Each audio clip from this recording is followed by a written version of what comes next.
Welcome to the Ask Phil Skinny podcast with a guest. I'm proud to present Morgan Rich. Morgan, welcome to the show. Thank you so much. Nice to be here, my friend. Yeah, I'm really looking forward to our discussion, and I would like to know what do you do and how did you start working on such an exciting things that you're Yeah. working on? Yeah. Well, a lot of my work is with men and young men and people at transitional points. And so to me, those are really crucial. And they have everything to do with with how midlife crisis, they have to do with coming back home. What happened for me is when I was 18, my dream of playing professional hockey and playing in the Olympics, which are going on right now, died when I was a young guy. And then my dad, so the dreams died, and then my dad died. And what happened was something in me woke up during that time, a way of thinking and feeling like, oh, um, I'm a really caring guy. Like I am a really caring, thoughtful dude who is looking out at this world and saying, I'm not really sure about what's going on out here. It doesn't make sense to me.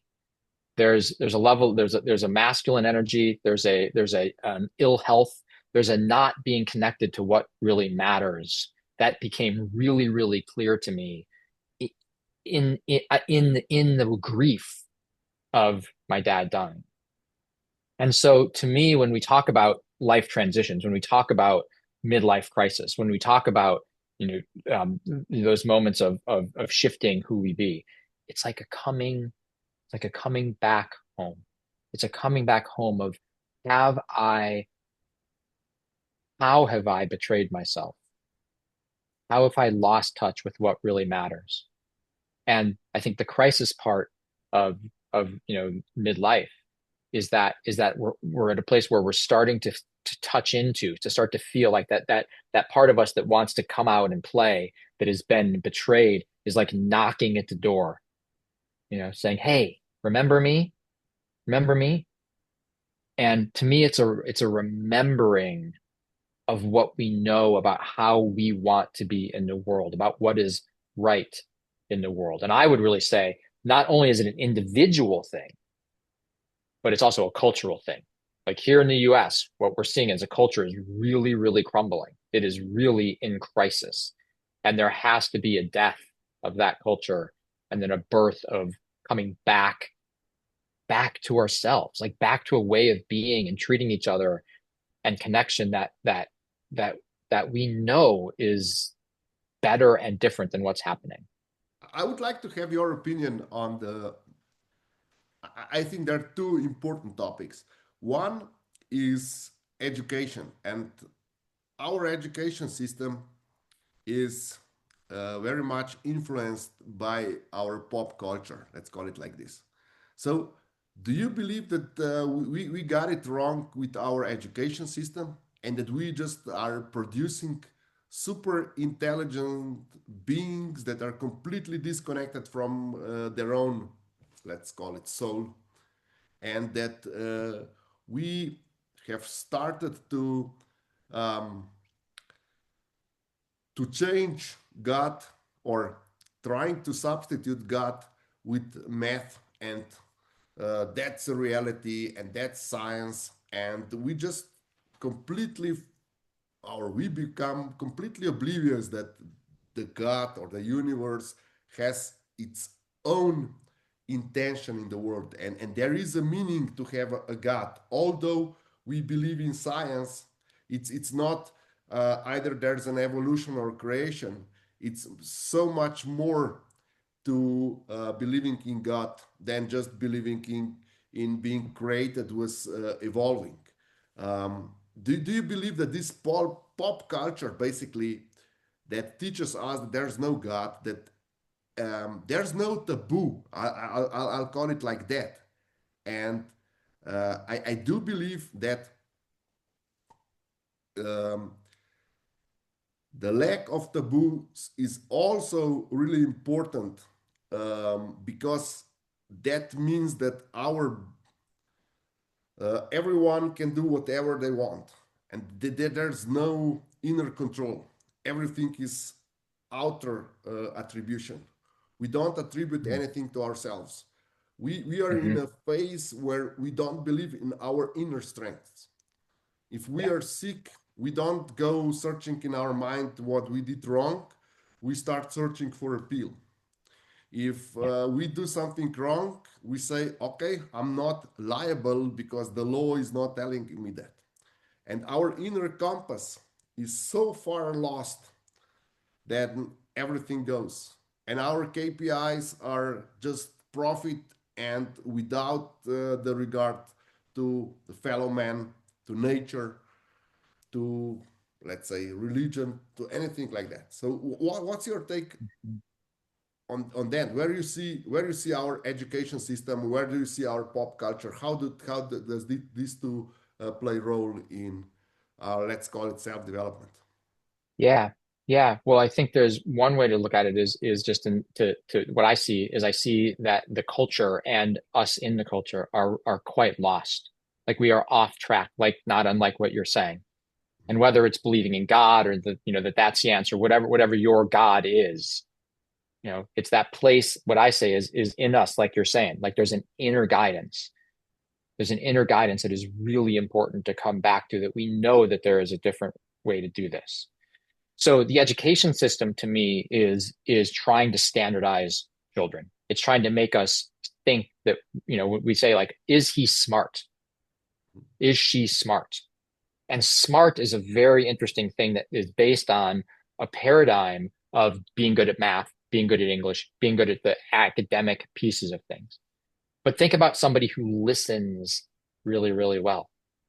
Think about someone who's a musician who is just really, really gifted. They are smart. Think about an athlete. They are smart. Think about someone who's really good at relationships.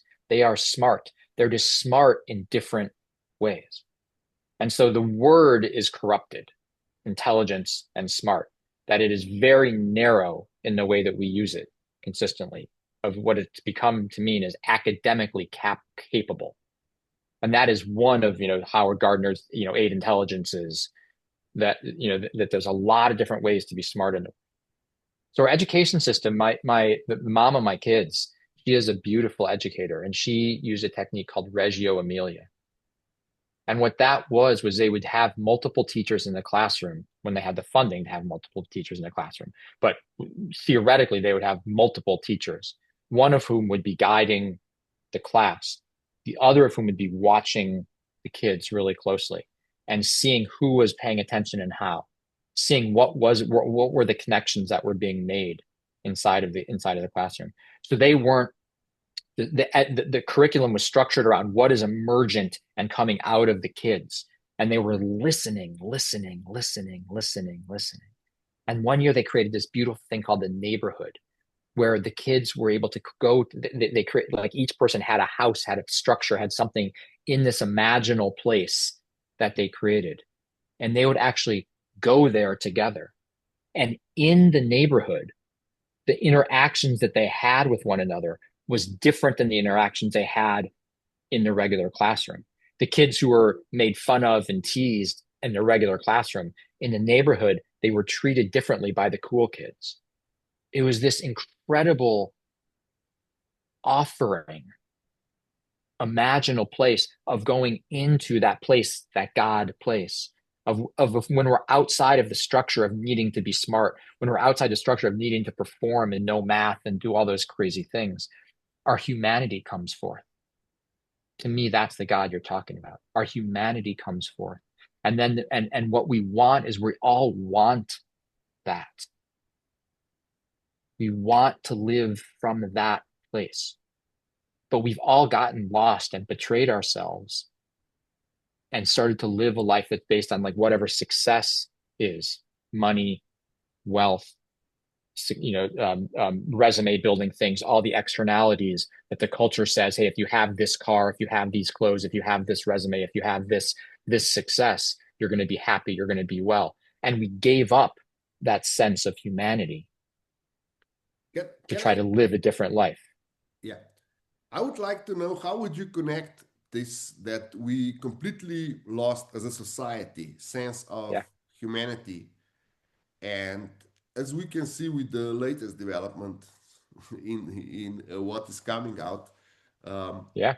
we see that a lot of people that were portrayed to us as successful are a complete failure in They're really, really, yeah, if humanity would be KPI, they would be zeros. And yeah, right. yeah, It's to me, it's an indication of so here, so we're talking about the Epstein files, which have just been released again, and there's all, all these stories around it. Deepak Chopra, Bill Gates, Donald Trump, so many others. This is not a political thing at all. This is here are some of the people who are the billionaires, the wealthy, the gurus of our time who have wealth. They have done, they have power, they have success in the way that we think success is, and they are hurting and lost enough that they are so far from humanity that they are exploiting and just it's horrific the kinds of ways that they're treating other humans. I mean, it's astounding. I've sat in meditation all week just thinking about like what, how do you, how does that happen? That we're that far astray and that these are the people that we've looked up to. So we're all culpable of this. This isn't one of those like, it's those bad actors over there. I have betrayed myself. We have betrayed ourselves. And that to me is, and so this is like a light shining and screaming to say, we know better. We know that if we go down that road of pretending that all those externalities are more important than our humanity, than how we treat one another, than loving each other, then we have lost something really significant about who we are and how we want to be, which of course to me is the essence of the midlife crisis, right? I mean, that's it. It's like cut, like we're like, uh-oh, oh, would you agree with the saying that all it takes evil to prevail is for good people to do nothing? sure, yeah, and to me, I mean, yeah, right, because it's the betrayal of self, like, and it's, you know, sometimes people ask me a lot of why is it so hard? Why is this so hard? We all know better. We all know that that how we want to be and how we want to treat people. At least that's what I believe. So why aren't we doing it? Like why are good people being quiet? What's going on? And I was watching the Super Bowl ads. The Super Bowl just happened, and so here come the Super Bowl ads, and an ad, the Budweiser ad, which just won some award. I don't pay attention to that kind of thing, but it's a portrayal of here's America presenting itself to the world. Here's our way of being presenting itself to the world. And there's this beautiful, it's a touching ad. The ad is with a horse and an eagle, and it has this. It's an emotionally touching ad. And at the last moment, there's a dad and a son, and the dad is standing there watching this beautiful relationship between the horse and the eagle and the natural world. And he starts to cry. And the son says, "Those tears?" And he says, "No, the sun's in my eyes." Right? So there we have right there. It's not okay to cry. It's not okay to be touched by an ad that is intentionally trying to touch us. Like it's designed to create emotion and to have us feel this like heart place. And then we cry, and then it makes fun of crying. So why is it so hard to come back to ourselves, to be connected to our emotions, to the humanity that we care so much about? Because when we do, we get made fun of. Because when we do, we get teased. Because when we do, it's not acceptable. It's not something that we're like, wow, thank you for feeling so deeply. Thank you for being touched. And as men in the world, again, I work with men, I run men's groups, which are just these beautiful places where we do the opposite. We do that opening. How do we open? How do we bring ourselves forward? That's what we're doing. We're creating emotional resilience and emotional availability in men, which I think is what the world wants, and of course our partners and women and men want, right? They want our hearts. They want our emotions. And yet when we bring it in the ad, it's not accepted. Mhm. It's made fun of. Can I ask you another thing about the Super Bowl? What do you Yeah. think about Spanish program and only 40 million people speaking Spanish and everyone forced to watch a Spanish program in the uh, let's say as a top and just someone forgot about 310 million people speaking English. How Yeah. do you see that? Yeah. I mean, it's an interesting question. And I would say again, like what the thing that's fascinating to me about the Super Bowl is we have a global audience. We have millions of people watching the same content at the same time. It is an incredibly powerful messaging. It is a showcase of America, the American way, the Western way. Mhm. And so it's important. These messages are important. It matters.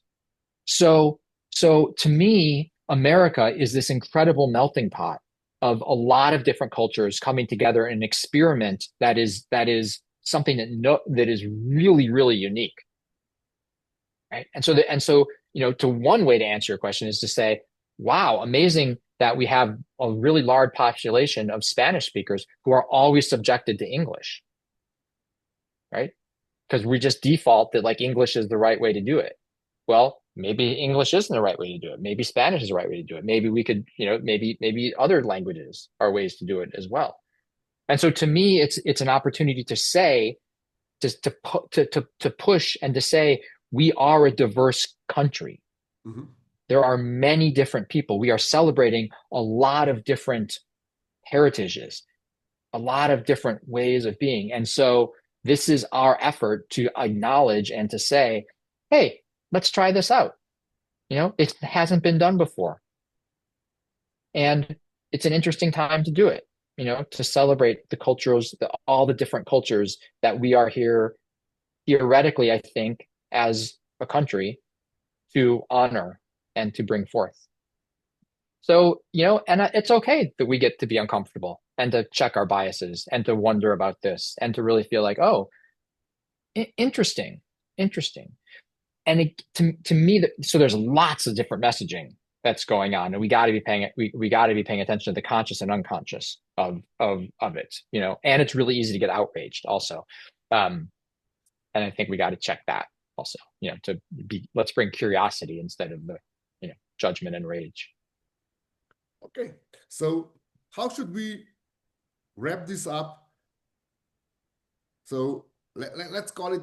Um, I believe you have really put it the best in preparation for for this podcast. You said our society is going through midlife crisis.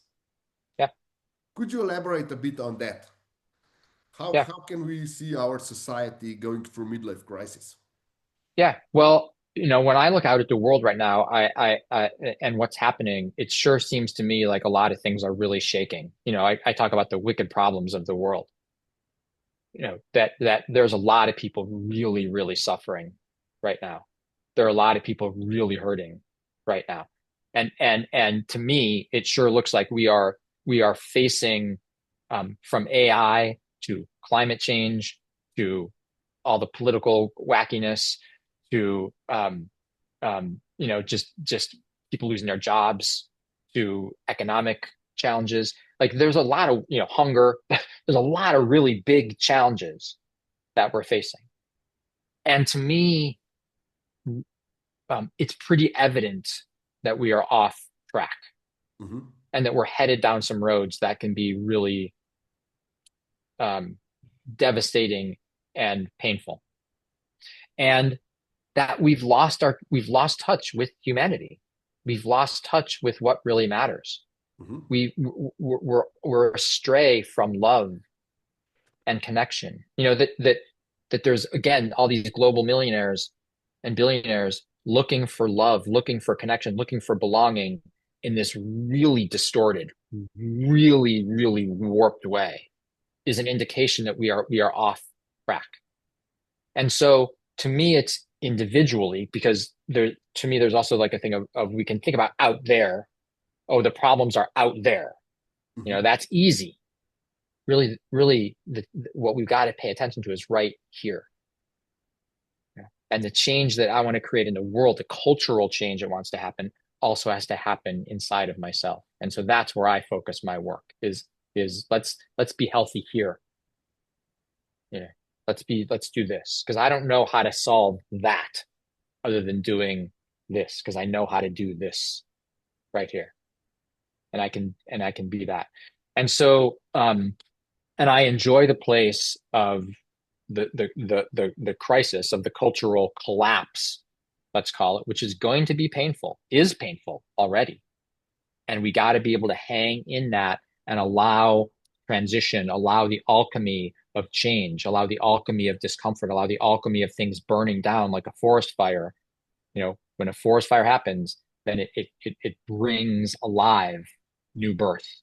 And I Mhm. think we're right in that need for we got to come back home. Like we got to figure out how to really take care of each other and remember that we know how to be connected to our hearts and bring forth the love and the care that like we got to come back home.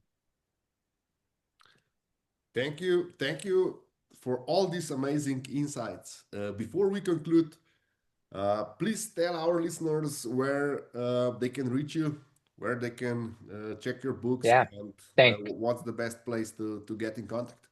Yeah, thanks for that, Peter. So, I hope it's evident that like I live this stuff, and we talked about a lot of big things, but really the work is about the work in here, is about the work between men. So, morganrich.com is my website. I have a resource for listeners who want to take steps into their life, which is morganrich.com/courage, and there's a resource there for anyone who wants to grab that. You can also schedule a time to talk with me. I have this beautiful coaching program called Inhabiting Purpose, which is about doing that work of when you're in that place of who am I? How do I want to be in the world? That we do a month-long program of really shining light on purpose.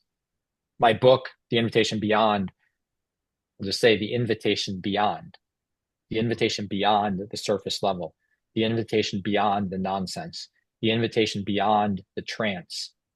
Right? We are caught in a game that we don't want to be playing.